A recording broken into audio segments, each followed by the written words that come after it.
Hello everyone, and welcome to your Element3 Health Sewing Club. My name is Andrea, and today I am here to teach you how to sew a larger version of this pleated pouch, which is fully lined and accessible by a center zipper closure.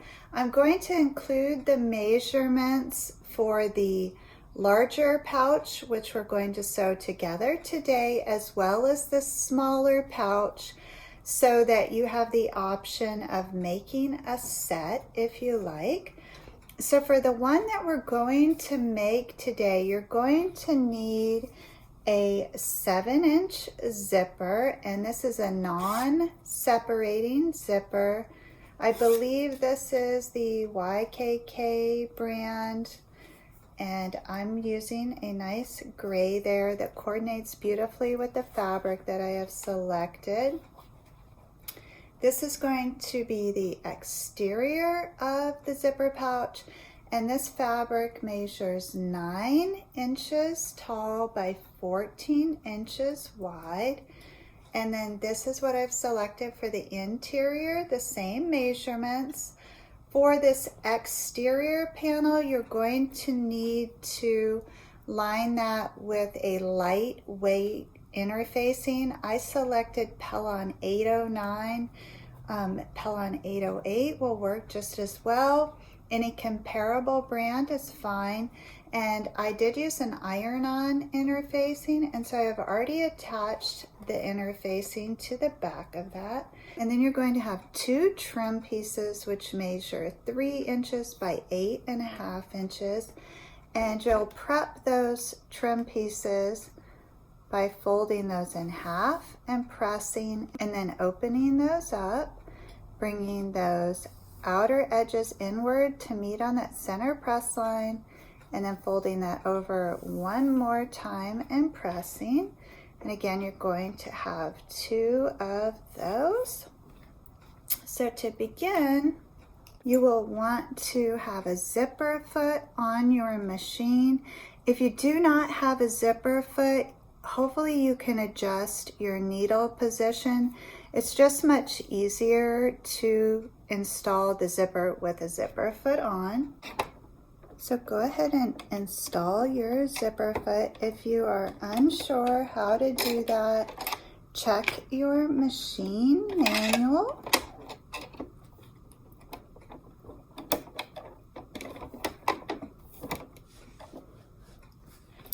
And then we're going to begin with the exterior fabric, and we're going to turn that so that it has a horizontal orientation or a landscape orientation. And you're going to take that zipper and position it face down on that right hand edge, and you can pin or clip that in place. And then you're just going to stitch all the way down that right hand side to attach that zipper to the front of this panel. You will need to unzip the zipper and then work around that zipper pull.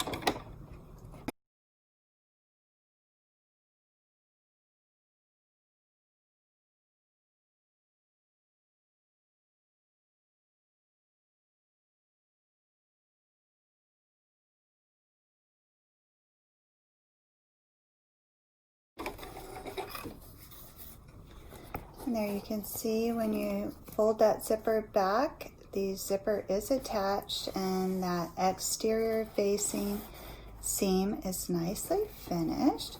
So we're going to leave that zipper facing down on that fabric, and then we're going to fold that fabric in half and align the opposite side of that zipper tape with the opposite side of that fabric. Clip that in place, and you should have something that looks like that. And you're just going to stitch down that opposite edge to attach that zipper tape.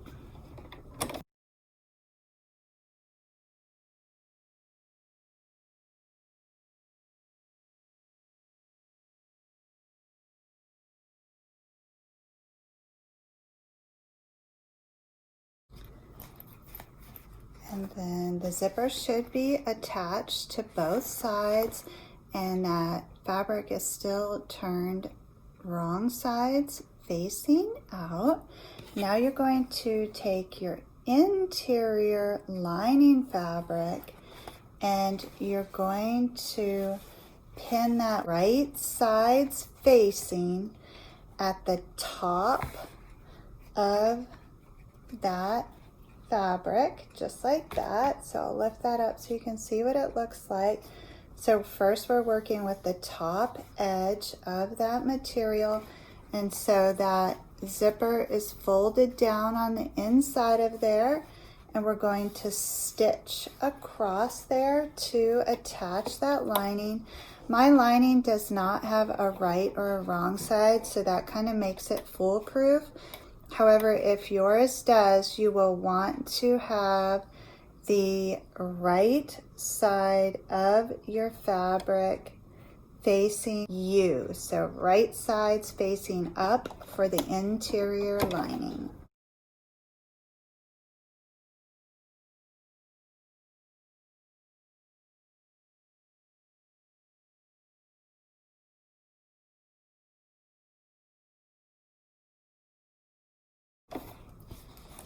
And this is what you should have so far.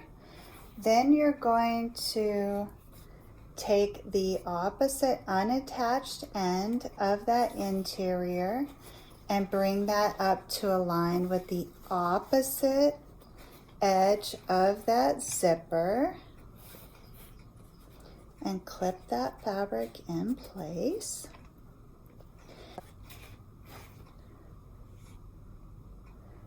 So you can double check everything's in place, because when the zipper is zipped, this should look like a figure 8 or an infinity sign.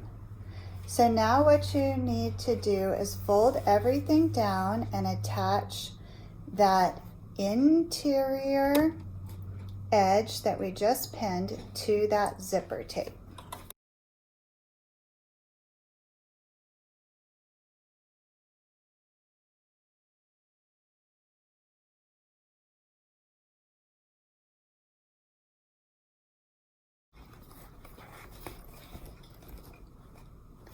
And then reach inside and unzip the zipper. And go ahead and turn that exterior right side facing out. And then fit your interior inside of there.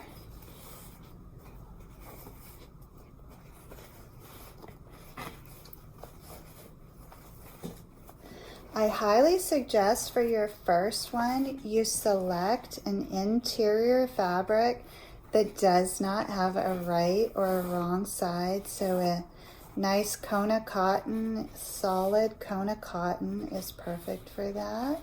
A linen blend would also be lovely. And so once you get the interior inside of there, then you can go ahead and zip that closed, and you should have something that looks a little like a winter muff now. And you're just going to want to align that interior at the sides there as best you can. And then you're going to be centering that zipper in the middle of this and kind of flattening that down. It is helpful, I think, now to iron this flat once you're sure that that zipper is centered. And that's what it looks like after you press that flat. Now we're going to add these side pleats here. You're welcome to measure if you like. It's going to be about a 1/2 inch pleat on each side, but you have that center press line. I like to just freehand pleat this, and so you're tucking in that fabric at the side about a finger's distance or a 1/2 inch. And these clips are very handy for that. That's what it looks like there. And if you just work one side at a time, the pleats are very forgiving. You can come back in and adjust until you have a look that pleases you.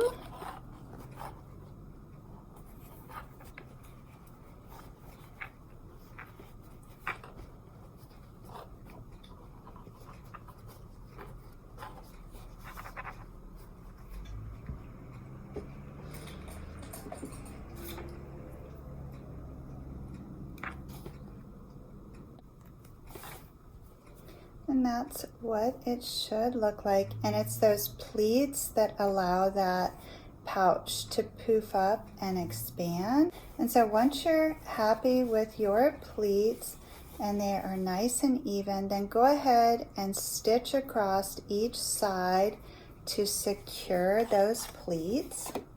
And at this point, you can definitely switch back to your regular machine foot. Use as generous as a seam allowance as you need. I like to come in about a ½ an inch or 1 finger's distance there from that zipper hardware. You can come in a little closer if you like.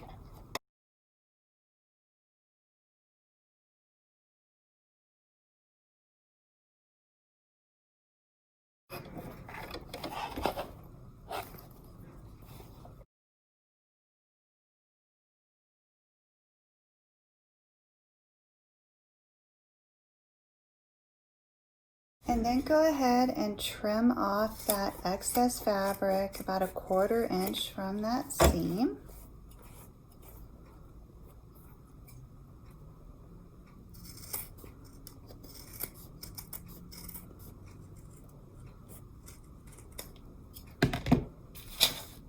And now you're going to bring back over your 2 trim pieces, which you have quarter marked long ways.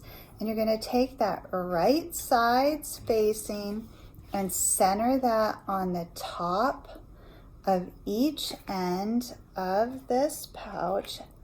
And you'll just clip or pin that in place so that it looks like that, and repeat the same process for the opposite side.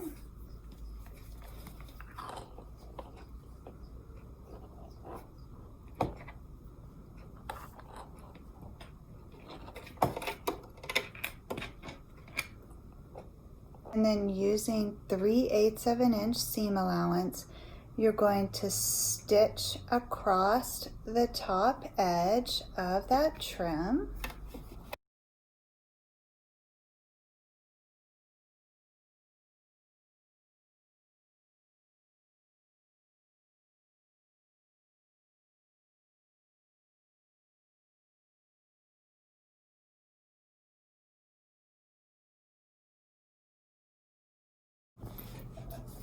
And then you will take that fabric and fold it up, and because you've already pre-pressed that, you're going to see how that creates that nice binding on there. But before you pin that all in place, what you're going to need to do is fold that trim over. And you may want to press this again just to get those sides to stay in place, and then go ahead and fold that trim up as pressed.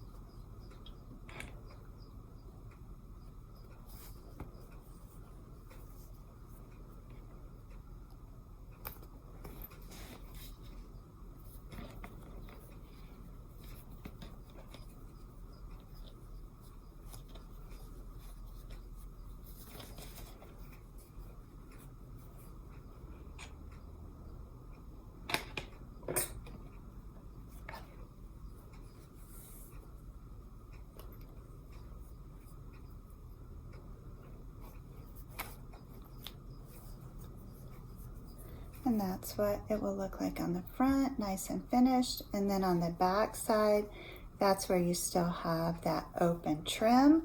So I like to top stitch along the front edge there, and because that trim slightly overlaps in the back, you will capture that in the seam allowance.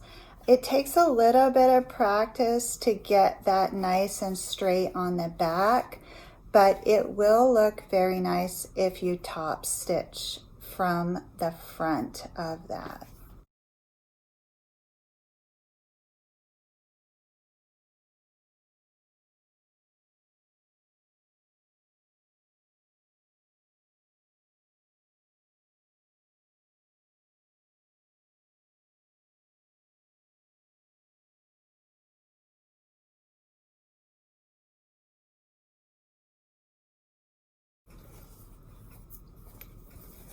And then that's what it looks like on the back side, and that's what it looks like on the front.